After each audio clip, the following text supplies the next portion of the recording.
Senescence के second part में हम लोग क्या देखने वाले हैं, हम लोग ये देखने वाले हैं कि फाइटो हार्मोन कैसे रेगुलेट करते हैं सेनेसेंस को, जो कि हम लोग बार बार इतना इम्पोर्टेंट, जब हम लोग फाइटो हार्मोन पढ़ रहे थे तो वहाँ पे आपको हमने बताया भी था कि कौन से हार्मोन पॉजिटिव रेगुलेटर की तरह काम करते हैं सेनेसेंस में और कौन से हार्मोन नेगेटिव रेगुलेटर की तरह काम करते हैं। तो वही चीज़ हम लोग यहाँ पे देख रहे हैं कि सेनेसेंस कैसे रेगुलेट होता है फाइटो हार्मोन से, जिसका बहुत इंपॉर्टेंट रोल है फाइटो हार्मोन का सेनेसेंस के केस में। अब तो हमने वहां पे ही आपको बताया था कि नेगेटिव रेगुलेटर कौन कौन से हैं, जो कि क्या करते हैं, नेगेटिव रेगुलेटर का मतलब प्रिवेंट करेंगे या डिले करेंगे सेनेसेंस को, मतलब सेनेसेंस को होने नहीं देंगे। ठीक है, तो वो कौन कौन से होते हैं, जो भी ग्रोथ हार्मोन है उसमें से जिब्रेलिक एसिड, ऑक्सिन और साइटोकाइनिन। और ऐसे मीन्स हार्मोन, फाइटो हार्मोन जो कि पॉजिटिव रेगुलेटर मतलब सेनेसेंस को प्रमोट कराएंगे, सेनेसेंस जल्दी हो जाए उसके लिए प्रमोट कराएंगे, तो वो होते हैं यहाँ पे इथाइलिन दिया हुआ है, इसके बाद एब्सिसिक एसिड दिया, स्ट्रिगोलैक्टोन दिया, ब्रेसनोस्टेरॉइड दिया, जस्मोनिक एसिड दिया और सैलिसिलिक एसिड दिया। और मेजर फॉर्म में अगर हम लोग बात करें तो कौन होता है, इथाइलिन होता है, जो मेजर प्लेयर होता है सेनेसेंस के लिए, इथाइलिन। और इसके बाद हम लोग जस्मोनिक एसिड और सैलिसिलिक एसिड को भी कह सकते हैं सेकंड उस पर। लेकिन ये कुछ जो नॉन ट्रेडिशनल हैं वो भी क्योंकि पार्टिसिपेट करते हैं तो इसलिए हमने इसको यहाँ पे मेंशन कर दिया। अब लीफ सेनेसेंस की अगर हम लोग बात करें, लीफ सेनेसेंस की बात करें तो ये दो तरह का होता है। एक लीफ सेनेसेंस, और दोनों ही तरह का लीफ सेनेसेंस किससे मेडिएट होगा, सैग जीन से। सैग क्या है, सैग सेनेसेंस एसोसिएटेड जीन को एक्टिवेट कराएंगे। अब एक होता है एज रिलेटेड डेवलपमेंटल सेनेसेंस और एक होता है dark induce senescence. Age related मतलब एक टाइम के बाद, भाई टाइम हो गया है तो उस समय फिर क्या होगा कि सेनेसेंस हो जाएगा।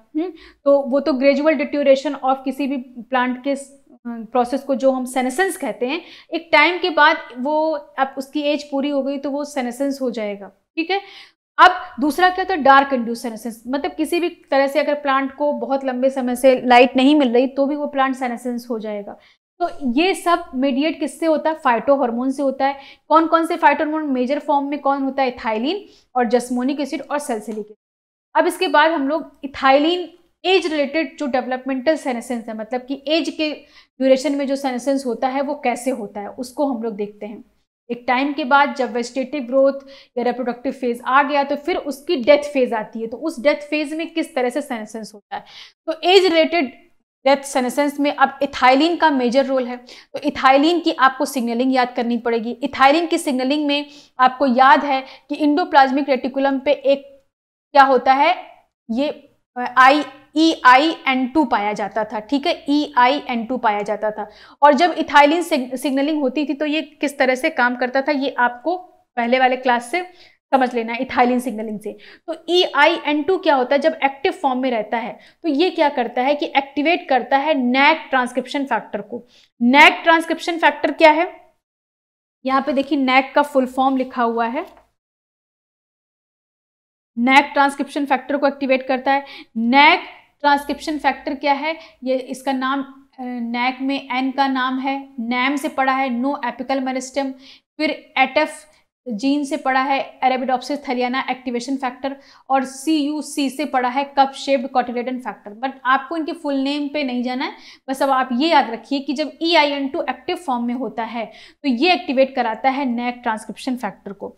जो नैक ट्रांसक्रिप्शन फैक्टर ये एक तरीके का सैग जीन है। ठीक है, ये क्या एक तरीके का सैग जीन है, इसको सैग जीन कह रहे हैं क्योंकि ये क्या है, सेनेसेंस एसोसिएटेड जीन है। ये तब एक्टिव हुआ है जब सेनेसेंस होना है, तो इसलिए ये सेनेसेंस एसोसिएटेड जीन है।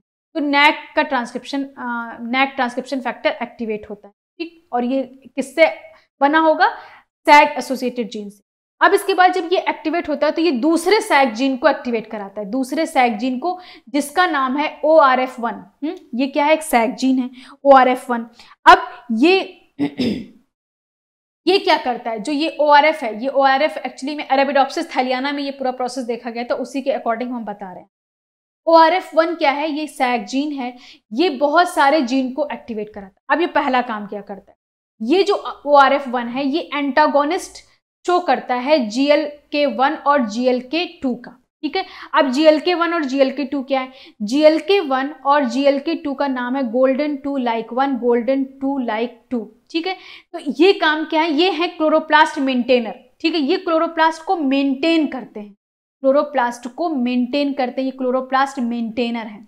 अब क्या होता है कि जब ये ORF एक्टिवेट हो जाता है तो ये GLK1 और GLK2 के एंटागोनाइज काम करता है, मींस कि उसके अगेंस्ट काम करता है। और क्या होता है, GLK1 GLK2 को एक्सप्रेस नहीं होने देता है। जब GLK1 GLK2 एक्सप्रेस नहीं होगा तो क्लोरोप्लास्ट मेंटेनेंस नहीं हो पाएगा, क्लोरोप्लास्ट मेंटेनेंस नहीं हो पाएगा। तो उस केस में क्या होगा कि क्लोरोप्लास्ट डिग्रेड हो जाएगा। ठीक, तो chloroplast maintainer negatively regulated by किसके थ्रू, ORF1 के थ्रू। तो ORF1 ने क्या कर दिया, क्लोरोप्लास्ट डिट्यूरेशन हो गया। ठीक, किसकी वजह से हुआ, क्योंकि GLK1 और GLK2 क्या हो गए, एंटागोनाइज हो गए, किसकी वजह से, ORF1 जीन की वजह से। और ORF1 क्या है, सैग जीन। अब तो क्या हुआ, जब क्लोरोप्लास्ट डिट्यूरेशन हो गया तो फोटोसिंथेसिस तो इनहिबिट हो गया और लीफ सेनेसाइज कर जाएगी। ठीक, तो ये एक प्रोसेस हो गया। दूसरा ORF क्या करता है, अप रेगुलेटेड करता है बाई फंक्शनल न्यूक्लियस को, बाई फंक्शनल न्यूक्लियस एंजाइम को एक्टिवेट कर देता है। बाई फंक्शनल न्यूक्लियस एंजाइम क्या करता है, ये न्यूक्लिक एसिड का डिग्रेडेशन कराता है। अब क्या होगा, न्यूक्लिक एसिड RNA DNA भी डिग्रेड होने लगे, क्लोरोप्लास्ट भी डिग्रेड हुआ, अब न्यूक्लिक एसिड भी डिग्रेड होने लगा और लीफ सेनेसेंस करेगी। तीसरा प्रोसेस क्या है कि एक जीन होता है, यहाँ पे लिखा हुआ है SINA, साइना ए आप कह सकते हैं। ठीक है, साइना A1 ये लिख गया है, इसको बोलते हैं 7 in absentia 1। ठीक है, 7 absentia 1। ठीक, तो साइना 1 जीन को एक्टिवेट कराता है कौन, ORF1। जब ये एक्टिवेट कराता है तो ये कराता है प्रोटीन का यूबिक्विटिनाइजेशन करा देता है। जो प्रोटीन, लीफ की जो प्रोटीन होती है उनका यूबिक्विटिनाइजेशन कर देता है, यूबिक्विटिन लाइगेज की तरह काम करता है। ये यूबिक्विटिन लाइगेज की तरह काम करके इसको प्रोटीन डिग्रेड हो जाएगी, तो प्रोटीन का भी डिग्रेडेशन हो गया। तो देखिए, जो प्लांट के मैक्रोमोलिक्यूल हैं, chloroplast degrade, nucleic acid degrade, protein degrade हो गया। तो इस तरह से इसने क्या किया, सैग एसोसिएटेड जीन ने ये सब काम किया। इसके साथ साथ एक चीज और होती है कि जब आप इथाइलिन की सिग्नलिंग पढ़ रहे थे तो आप वहां पे देख रहे थे कि EIN3 का भी अप रेगुलेशन होता है। ठीक है, जब EIN3 अप रेगुलेटेड होता है तो अप रेगुलेटेड होके क्या करेगा, लीड टू एक यहाँ पे mRNA होता है जिसका नाम MIR164। क्या नाम है, MIR164 एक mRNA होता है जो कि क्या करता है, जिसको ये रिप्रेस कराता है। ठीक है, जिसको ये रिप्रेस कराता है, क्योंकि जब नॉर्मल कंडीशन है तो ये एक्सप्रेस फॉर्म में रहता है। कौन, MIR164। और फिर क्या होता है कि जब इथाइलिन सिग्नलिंग चलती है और इसका जब अप रेगुलेशन होता है, मतलब कि इसका कॉन्सेंट्रेशन बढ़ता है, तो ये क्या करता है, lead to repression of MIR64 और इसको रिप्रेस करवा देता है। क्योंकि नॉर्मल कंडीशन में जब सेनेसेंस नहीं होना उस समय ये एक्टिव फॉर्म में रहेगा, लेकिन जब सेनेसेंस होना तो इसको रिप्रेस करना पड़ेगा, तो ये रिप्रेस हो जाता है। जब ये रिप्रेस होता है तो इसका एक्सप्रेशन बढ़ने लगता है। ठीक है, जब ये रिप्रेस होगा, क्योंकि इसको कौन रोक के रखा है, ये जीन एक्टिवेट नहीं होता है जब भाई प्लांट में जीन तो पाया ही जा रहा है, लेकिन इसको जब प्लांट को सेनेसेंस नहीं होना, ये लीफ है और अभी इस लीफ को सेनेसेंस नहीं होना है, तो ORF के साथ किया जाता है। ORF क्या होता है कि ORF को MIR165 माइक्रो RNA क्या करता है, इनिबिट करके रखता है। लेकिन जब सेनेसेंस होना है तो उस समय ये इनिबिशन खत्म करना होगा ना, तो ये इनिबिशन कैसे खत्म होता है कि यहाँ पे EIN3 जो है इसको रिप्रेस कर देता है। जब ये रिप्रेस होगा तो यहाँ पे इसकी एक्सप्रेशन होने लगेगी, और जब ये एक्सप्रेशन होने लगेगी तो ये सारे फंक्शन चलने लगते हैं। ठीक, तो इस तरीके से ये पूरा सेनेसेंस का प्रोसेस है। समझ में आया, समझ में आया ये?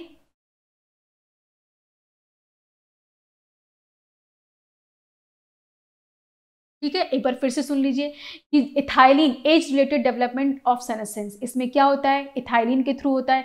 इथाइलिन में EIN2 आपको पता है कि जब ये एक्टिव फॉर्म में होता है तो ये क्या करता है, NAC ट्रांसक्रिप्शन फैक्टर को एक्टिवेट कराता है। जब NAC ट्रांसक्रिप्शन फैक्टर एक्टिवेट होता है तो वो सैग जीन को एक्टिवेट कराता है। सैग जीन को एक्टिवेट कराने से पहले, अब यहाँ पे आप इससे कोरिलेट कर सकते हैं कि जब सेनेसेंस नहीं होना होता है तो उस समय ORF को कौन इनहिबिट करके रखता है, MIR164। लेकिन जब सेनेसेंस होना होता है तो जो EIN2 ये बना है ये क्या करता है, EIN3 को अप रेगुलेट कराता है और ये इसको इनहिबिट कर देता है। जब ये इनहिबिशन खत्म हो जाता है तो यहाँ का इनहिबिशन खत्म हो जाएगा और इससे क्या होगा, ORF का एक्सप्रेशन होने लगेगा।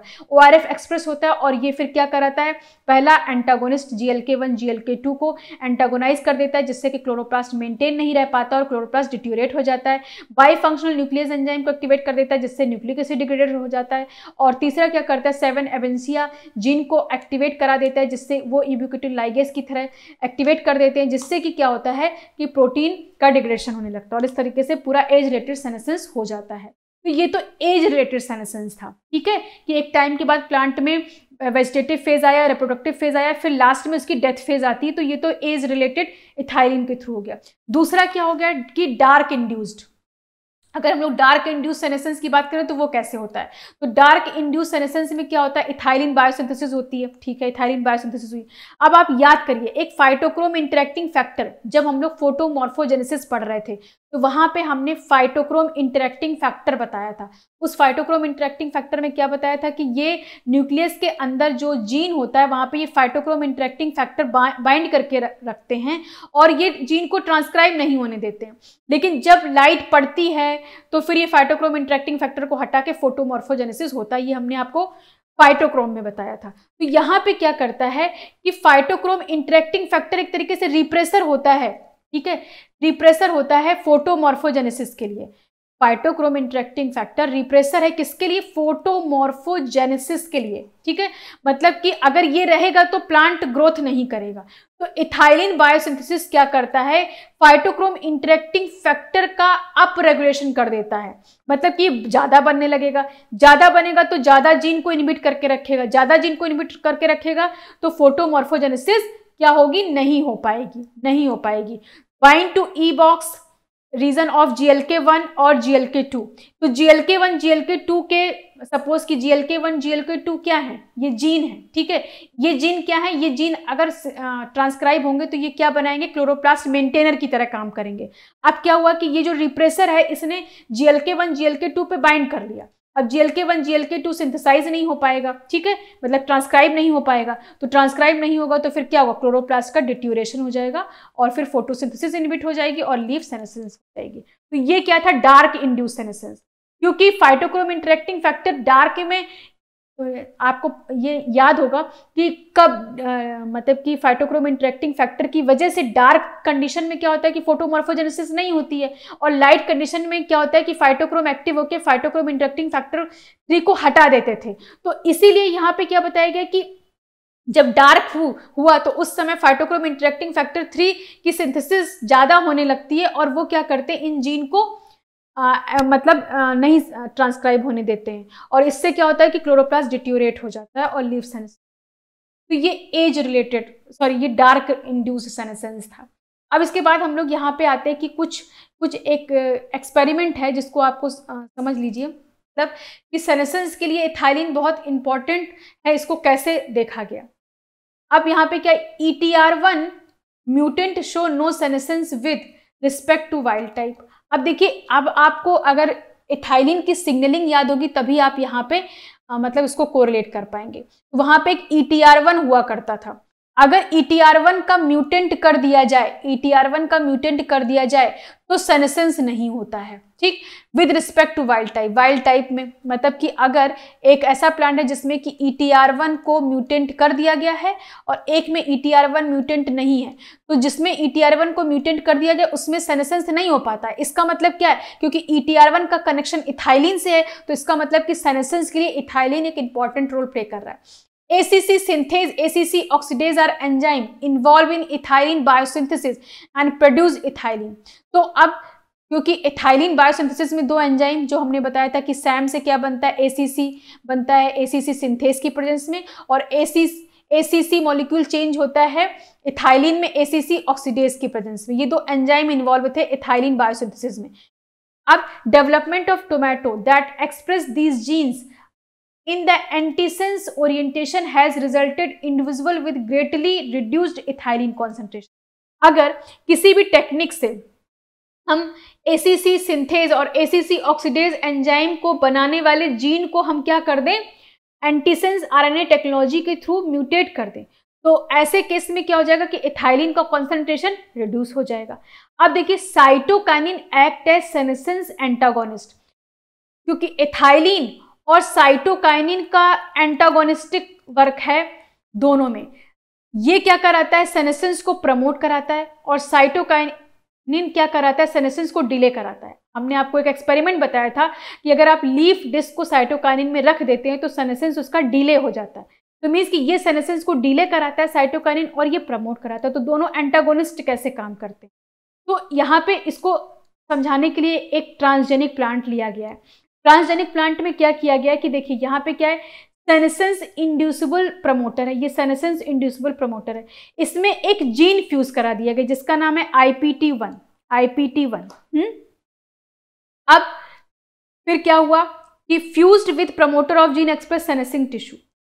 अब ऐसे केस में क्या देखा गया, delay leaf senescence when leaf begins to senescence, expression of fusion of gene induced increased block senescence, मतलब कि endogenous cytokinin decrease in most senescing tissue, exogenous application of CK can delay senescence. एक तो पहले आप ये मतलब समझिए कि जो साइटोकाइनिन है वो क्या करता है, डिले करता है लीफ सेनेसेंस को। तो अगर जब कोई भी, ये सपोज ये लीफ सेनेसेंस इसका हो गया, ये लीफ सेनेसेंस हो गई है, तो अगर इसके अंदर हम साइटोकाइनिन का कॉन्सेंट्रेशन देखेंगे तो लो हमें मिलेगा।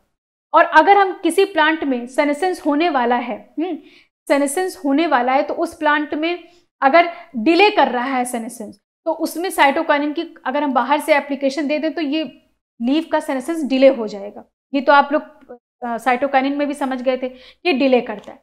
अब क्या किया गया कि यहाँ पे एक जीन लिया गया, उस जीन में क्या करा गया कि यहाँ पे IPT1 डाल दिया गया, मतलब जीन का इंडल्जमेंट कर दिया गया है। ठीक, अब ये क्या है, सेनेसेंस इंड्यूसिबल जीन है, क्योंकि IPT1 क्या है, IPT जीन mRNA बनाएगा किसके लिए, IPT जीन बनाएगा आइसोपेंटेनिल ट्रांसफेरेज, जो कि सिंथेसिस कराता है साइटोकाइनिन की। आइसोपेंटेनिल ट्रांसफेरेज एक एंजाइम है जो कि सिंथेसिस कराता है साइटोकाइनिन की। तो ये तो सेनेसेंस इंड्यूसिबल प्रमोटर था, ये सेनेसेंस प्रोड्यूसिंग जीन था। तो अगर सपोज इसको फ्यूज नहीं कराया जाता तो ये प्रमोट होके क्या कराता, सेनेसेंस कराता। लेकिन IPT जब डाल दिया गया तो क्या हुआ कि ऐसे केस में जब आइसोपेंटेनिल ट्रांसफेरेज साइटोकाइनिन बनाने वाला एंजाइम उस ट्रांसजेनिक प्लांट में ज्यादा बनने लगा, तो सेनेसेंस क्या हो गया, डिले हो गया। सेनेसेंस क्या हो गया, डिले हो गया। तो इससे क्या पता चला कि साइटोकाइनिन सेनेसेंस का एंटागोनिस्ट काम करता है, मतलब सेनेसेंस के अगेंस्ट काम करता है, मतलब सेनेसेंस को होने नहीं देता है। समझ में आया ये एक्सपेरिमेंट? फिर से समझिए कि एक ट्रांसजेनिक प्लांट लिया गया था, उस ट्रांसजेनिक प्लांट में क्या था कि एक सेनेसेंस इंड्यूसिबल प्रमोटर था और उसमें एक IPT जीन को मतलब फ्यूज करा दिया गया। तो सेनेसेंस इंड्यूसिबल प्रमोटर है तो सेनेसेंस कराएगा, लेकिन जो IPT1 डाला गया तो IPT1 डालने की वजह से आइसोपेंटेनिल ट्रांसफेरेज बनने लगा। ये क्या बनाता है, साइटोकाइनिन। साइटोकाइनिन बनने की वजह से सेनेसेंस क्या हो गया, डिले हो गया। तो इसका मतलब क्या है कि सेनेसेंस के एंटागोनिस्ट कौन काम करता है, cytokinin. Delay leaf senescence when leaf begins to senescence, expression of fusion gene is induce. जैसे ही इसको ऐसे अगर इसको फ्यूज ना कराया जाए तो सेनेसेंस हो जाएगा, लेकिन इसको जब फ्यूज करा दिया गया तो सेनेसेंस डिले हो गया।